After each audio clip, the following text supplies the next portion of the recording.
تم نے لڑے بغیر یہ شہر لے لیا ہے۔ اگر تمہارا ایمان ہوتا تو تمہیں نہ لوٹ مار کی ہوش رہتی، نہ تم کسی عورت کی طرف دیکھتے۔ جو سامان تم نے لوگوں کے گھروں سے اٹھایا ہے وہ یہیں رکھ دو۔ جزیے کی واپسی کی ایک تاریخی حقیقت ہے۔ بلازری، ابو سعید، ابن حشام اور طبری نے لکھا ہے کہ خالد رضی اللہ عنہ کے مشورے پر جب سالار اعلیٰ ابو عبیدہ رضی اللہ عنہ نے مفتوحہ قصبے اور شہر چھوڑ کر جابیہ کے مقام پر تمام دستوں کا اکٹھا ہونے کا حکم دیا تو انہوں نے حمص کے چند ایک سرکردہ افراد کو بلایا اور انہیں بتایا کہ وہ حمص سے جا رہے ہیں۔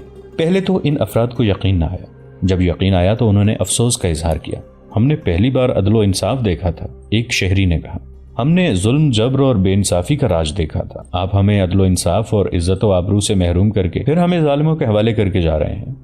اللہ نے چاہا تو ہم پھر آ جائیں گے۔ حضرت ابو عبیدہ رضی اللہ عنہ نے کہا، میں نے تمہیں وہ جزیہ واپس دینے کے لیے بلایا ہے جو ہم نے تم سے وصول کیا تھا۔ نہیں، شہریوں کے نمائندوں نے متفقہ طور پر احتجاج کیا، ہم اپنا جزیہ واپس نہیں لیں گے، یہ جزیہ ہم پر حرام ہو گیا ہے۔ ابو عبیدہ رضی اللہ عنہ نے کہا، ہم نے تم سے اس معاہدے پر جزیہ لیا تھا کہ ہم تمہاری حفاظت کے ذمہ دار ہوں گے، لیکن ہم تمہیں ان لوگوں کے رحم و کرم پر چھوڑ کر جا رہے ہیں جنہیں تم ظالم اور جابر سمجھتے ہو۔ ہم تمہاری حفاظت اور سلامتی کا معاہدہ پورا نہیں کر سکے، تم اپنا جزیہ واپس لے لو اور یہ تمام شہریوں کو واپس کر دینا۔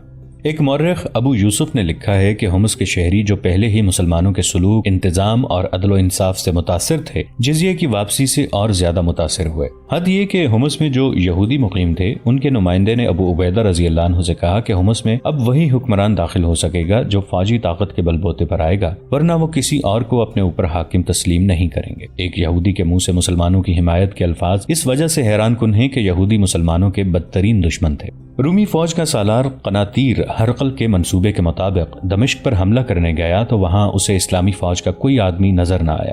مسلمان دمشق سے نکل کر جابیہ چلے گئے تھے۔ ابو عبیدہ رضی اللہ عنہ نے ان تمام سالاروں کو جو مفتوحہ جگہوں کے حاکم مقرر ہوئے تھے حکم بھیجا تھا کہ وہاں سے کوچ کرنے سے پہلے لوگوں کو جزیے کی رقم واپس کر دی جائے، کیونکہ ہم ان کی حفاظت نہیں کر سکے۔ چنانچہ دمشق کے شہریوں کو بھی جزیہ واپس کر دیا گیا تھا۔ اس طرح مسلمان اپنے پیچھے بڑا اچھا تاثر چھوڑ کر آئے تھے، لیکن وہ اس علاقے سے نکلے نہیں۔ تمام دستے دریائے یرموک سے 7-8 میل دور جابیہ کے مقام پر اکٹھے ہو گئے۔ ان میں شرجیل رضی اللہ عنہ بن حسنہ، عمرو رضی اللہ عنہ بن العاص، یزید رضی اللہ عنہ بن ابی سفیان، زرار رضی اللہ عنہ بن الازور جیسے نامی گرامی سالار قابل ذکر ہیں۔ سالار اعلیٰ ابو عبیدہ رضی اللہ عنہ نے سب کو مشاورت کے لیے بلایا۔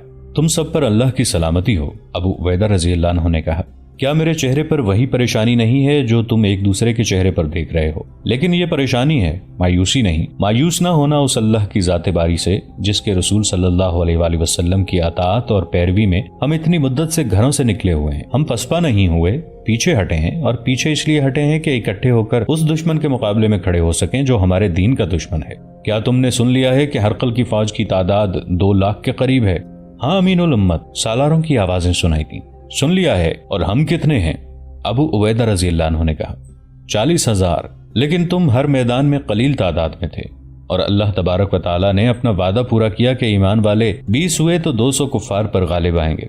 پھر بھی میں تمہیں امتحان میں نہیں ڈالوں گا، حکم نہیں دوں گا، مجھے مشورہ دو۔ کیا ایسا ٹھیک نہیں ہوگا کہ ہم واپس چلے جائیں؟ ایک سالار نے کہا، ہرقل ہمیشہ اتنی زیادہ فوج نہیں رکھے گا۔ جو ہی کبھی اطلاع ملی کہ ہرقل نے فوج کی تعداد کم کر دی ہے، ہم پھر آ جائیں گے، ہم پہلے سے زیادہ تیار ہو کر آئیں گے۔ اس کا مطلب لیا جائے کہ ہمارے مجاہدین نے اتنا خون بہا کر اور قربانیاں دے کر جو علاقے فتح کیے ہیں وہ رومیوں کو واپس کر دیں۔ ابو عبیدہ رضی اللہ عنہ نے کہا، اگر ہم نے ایسا کیا تو ہمارے سارے لشکر کا حوصلہ ٹوٹ جائے گا اور دشمن کا حوصلہ مضبوط ہو جائے گا۔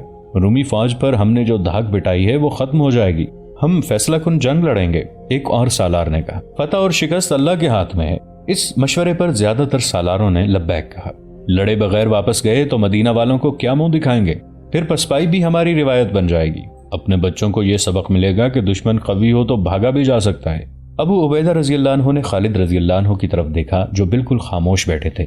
انہوں نے نہ کسی کی تائید میں کچھ کہا نہ مخالفت۔ کیوں ابو سلیمان؟ ابو عبیدہ رضی اللہ عنہ نے خالد رضی اللہ عنہ سے کہا، کیا تو کوئی مشورہ نہیں دے گا؟ تیری جرت اور قابلیت کی ضرورت تو اب ہے، کیا سوچ رہا ہے تو؟ ابن عبداللہ، خالد رضی اللہ عنہ نے کہا، جس کسی نے جو کچھ بھی کہا ہے وہ اپنے خیال کے مطابق ٹھیک کہا ہے، لیکن میں کچھ اور کہنا چاہتا ہوں۔ میں یہ بھی کہنا چاہتا ہوں کہ سب نے مل کر جو فیصلہ کیا میں اس کا پابند رہوں گا اور تیرا ہر حکم مانوں گا۔ تو جو کچھ کہنا چاہتا ہے کہہ دے ابو سلیمان۔ ابو عبیدہ رضی اللہ عنہ نے کہا، مجھے تیری رائے کی ضرورت ہے۔ پہلی بات یہ ہے امین الامت، خالد رضی اللہ عنہ نے کہا، ہم بڑی خطرناک جگہ پر آ کر بیٹھ گئے ہیں۔ یہاں سے تھوڑی ہی دور قیصاریہ میں رومیوں کی فوج موجود ہے، اس کی نفری 40,000 ہے اور اس کا سالار ہرقل کا ایک بیٹا قسطنطین ہے۔ ہماری تعداد اتنی ہے جتنی اکیلے قسطنطین کی ہے۔ ہم ایسی جگہ پر ہیں کہ وہ ہم پر عقب سے آسانی سے حملہ کر سکتا ہے۔ ایسا حملہ وہ اس وقت کرے گا جب سامنے سے ہم پر ہرقل کی فوج حملہ کرے گی۔ ہمیں یرموک کے مقام پر چلے جانا چاہیے، وہ زمین گھڑ سوار دستوں کے لڑنے کے لیے بہت اچھی ہے، اور ایک فائدہ یہ بھی ہے کہ مدینہ سے کمک اور رسد کا راستہ کھلا رہے گا۔ ابو عبیدہ رضی اللہ عنہ نے دوسرے سالاروں کی طرف دیکھا، سب نے کہا کہ اس سے بہتر اور کوئی تجویز نہیں ہو سکتی۔ ابو عبیدہ رضی اللہ عنہ نے اسی وقت جابیہ سے یرموک کی طرف کوچ کا حکم دے دیا اور خالد رضی اللہ عنہ کو فوج کے عقبی گارڈ کے طور پر پیچھے رہنے دیا۔ خالد رضی اللہ عنہ کو ان 4,000 سواروں کے دستے کی کمان دی گئی جو خالد رضی اللہ عنہ نے تیار کیا تھا۔ یہ سب منتخب شہ سوار تھے، یہ دستہ جم کر نہیں گھوم پھر کر لڑتا تھا۔ یہ خالد رضی اللہ عنہ کی اپنی جاسوسی تھی کہ انہوں نے معلوم کر لیا تھا کہ قیصاریہ میں ہرقل کی جو فوج ہے اس کی نفری 40,000 اور اس کا سالار ہرقل کا بیٹا قسطنطین ہے۔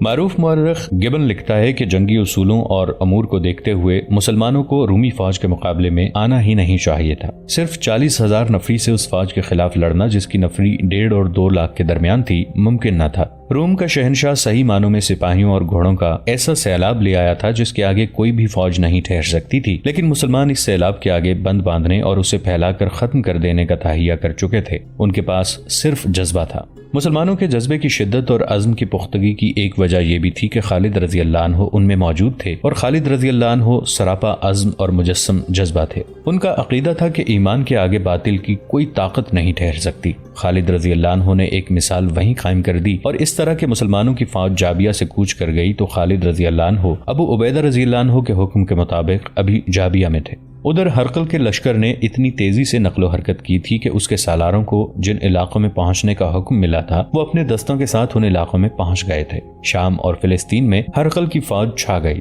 خالد رضی اللہ عنہ جابیہ سے روانہ ہونے لگے تو اچانک رومی فوج کا ایک دستہ دائیں پہلو سے آتا نظر آیا۔ یہ رومی فوج کے کسی حصے کا ہراول تھا اور اس سوار دستے کی تعداد خالد رضی اللہ عنہ کے دستے سے زیادہ تھی۔ رومی دستے کو اپنی بے پناہ فوج کی پشت پناہی حاصل تھی۔ اس نے خالد رضی اللہ عنہ کے دستے پر حملہ کر دیا۔ خالد رضی اللہ عنہ نے اپنے اس سوار دستے کو خود تربیت دی تھی۔ انہوں نے ان سواروں کو بھاگ دوڑ کر لڑنے کی تربیت میں کر دیا۔ رومی دستے کے سوار اسی علاقے کے عیسائی تھے۔ وہ جنگ کی ترتیب میں حملے پہ حملہ کرتے تھے، مگر خالد رضی اللہ عنہ کے سواروں کا انداز کچھ اور تھا۔ عیسائیوں کا ہر حملہ اس طرح ضائع جاتا تھا جس طرح حریف کو مارا ہوا گھونسا حریف کو لگنے کی بجائے ہوا میں لگے۔ ذرا ہی دیر بعد عیسائی سوار میدان میں بے ترتیب بکھرے ہوئے تھے اور مسلمان سوار انہیں کاٹ رہے تھے۔ خالد رضی اللہ عنہ نے اپنا مخصوص نعرہ لگایا، میں خالد ابن الولید ہوں۔ جب یہ نعرہ لگایا تو مارکے کی صورت ہی بدل گئی۔ خالد رضی اللہ عنہ کا یہ نعرہ پہلے ہی رومی فوج میں مشہور تھا اور اس نعرے کے ساتھ ایک دہشت وابستہ تھی۔ عیسائی سواروں کی تنظیم پہلے ہی بکھر گئی تھی اور مسلمان سوار ان پر غالب آ گئے تھے۔ خالد رضی اللہ عنہ کے نعرے نے رہی صحیح کسر پوری کر دی اور عیسائی سوار افراتفری کے عالم میں بھاگنے لگے۔ خالد رضی اللہ عنہ یہ مارکہ ختم ہوتے ہی اپنے لشکر کی طرف روانہ ہوئے، بلکہ 2-3 دن وہیں موجود رہے۔ انہیں توقع تھی کہ رومی فوج کا یہ حصہ اپنے ہراول کا انتقام لینے آگے آئے گا۔ خالد رضی اللہ عنہ رومیوں کو یہ تاثر دینا چاہتے تھے کہ مسلمان کہیں بھاگ نہیں گئے، یہی ہیں اور زندہ و بیدار لڑنے کے لیے تیار ہیں۔ رومی آگے نہ گئے اور خالد رضی اللہ عنہ اپنے لشکر سے جا ملے۔ گبن نے لکھا ہے کہ رومی اسی ایک جھڑپ سے ہی محتاط ہو گئے تھے۔ خالد رضی اللہ عنہ ابو عبیدہ رضی اللہ عنہ کے پاس پہنچے تو انہوں نے اس میدان کا جائزہ لیا۔ لڑائی کے لیے یہ ہر لحاظ سے موزوں نظر آیا۔ اس طرح مسلمانوں کو اپنی پسند کے میدان کا فائدہ حاصل ہو گیا۔ رومی ایک تو اسے بہت بڑی کامیابی سمجھ رہے تھے کہ انہوں نے مسلمانوں سے مفتوحہ علاقے لے لیے تھے، اور وہ اس لیے بھی خوش تھے کہ انہوں نے اس دور کی سب سے بڑی فوج بنا لی تھی۔ یہی وجہ تھی کہ وہ مسلمانوں کے پیچھے پیچھے چلے آ رہے تھے۔ ابو عبیدہ رضی اللہ عنہ نے خالد رضی اللہ عنہ کے مشوروں کے مطابق اپنے دستوں کو لڑائی کی ترتیب میں کر دیا اور اسی ترتیب میں ڈیرے ڈال دیے۔ وہ خیمہ زن ہونے کی بجائے تیاری کی حالت میں رہے۔ انہوں نے اپنے بائیں پہلو کو محفوظ رکھنے کے لیے پہاڑیوں سے فائدہ اٹھایا۔ مسلمانوں کے محاذ کی لمبائی کم و بیش 11 میل تھی اور گہرائی کچھ بھی نہیں تھی۔ دوستو، آج کے لیے اتنا ہی۔ اسی کہانی کی اگلی قسط کے ساتھ بہت جلد حاضر ہوں گے۔ نیچے کامنٹ سیکشن میں اپنی رائے کا اظہار ضرور کیجیے گا۔ ہمارے اس چینل کو سبسکرائب کر کے نیچے موجود بیل آئیکن کو بھی ضرور کلک کیجیے گا۔ اگلی ملاقات تک کے لیے ہمارا اور آپ کا اللہ نگہبان۔